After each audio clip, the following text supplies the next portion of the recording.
পরীক্ষার কাহিনী। মিশরের উত্তরে বরোলোস হ্রদে বিপন্ন পাখি এই পরীক্ষার বিষয়বস্তু। অন্যদিকে এক পাখি শিকারী উপার্জনের বিকল্প পথ পেলে সেই কাজ থামাতে চান। আর আছেন একজন পরিবেশবিদ, যার মাথায় নতুন এক আইডিয়া এসেছে। ছোট পর্যটন এজেন্সির সঙ্গে কাজ করি। এক ভ্রমণ সংস্থা সেই চ্যালেঞ্জ গ্রহণ করেছে।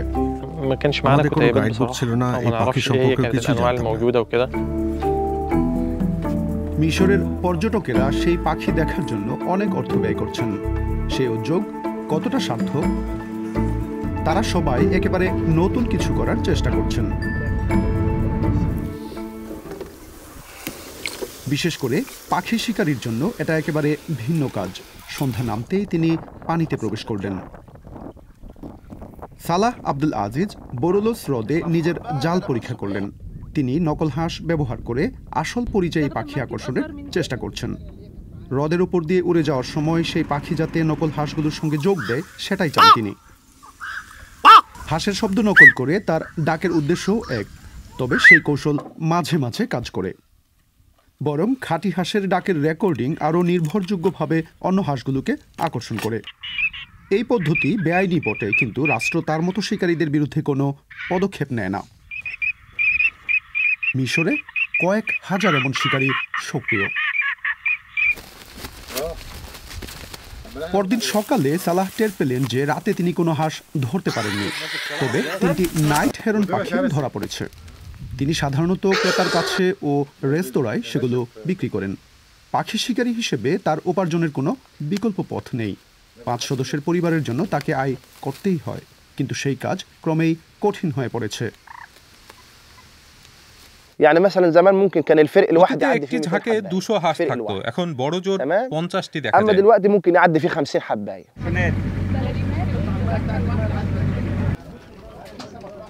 বরোলোস হ্রদের আয়তন 460 বর্গ কিলোমিটার। ঘনবসতিপূর্ণ এলাকার মাঝে সেটি অবস্থিত। আজ প্রথমবারের মতো বার্ড ওয়াচার ট্যুর করা হচ্ছে। সেই হ্রদে 100-রও বেশি প্রজাতির পাখির দেখা মেলে, কিন্তু সেগুলো বিপন্ন হয়ে ওঠায় স্থানীয় মানুষ সেগুলোর দেখা পাওয়ার মূল্য উপলব্ধি করছে। এখন তার জন্য মাশুল দিতেও তারা প্রস্তুত।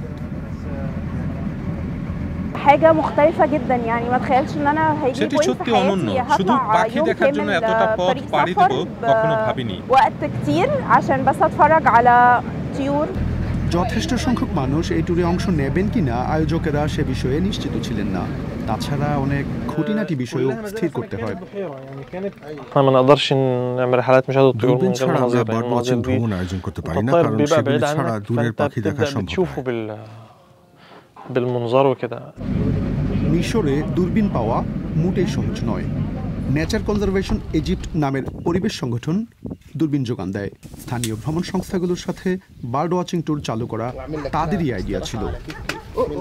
মিশরে বার্ড ওয়াচিং গাইডের সংখ্যা খুবই কম। সালাহ আব্দুল আজিজের মতো দক্ষ গাইড পাওয়াও কঠিন। পরীক্ষামূলক ভ্রমণের দিনে তার উপার্জন ভালোই হয়েছে, তার ফলে শিকার না করে হারানো আয় পুষিয়ে গেছে।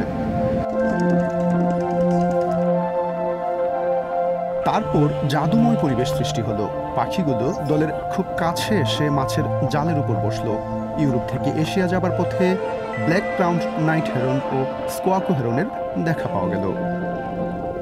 সালাহ আব্দুল আজিজের কাছে সেটা ছিল আবেগের এক মুহূর্ত।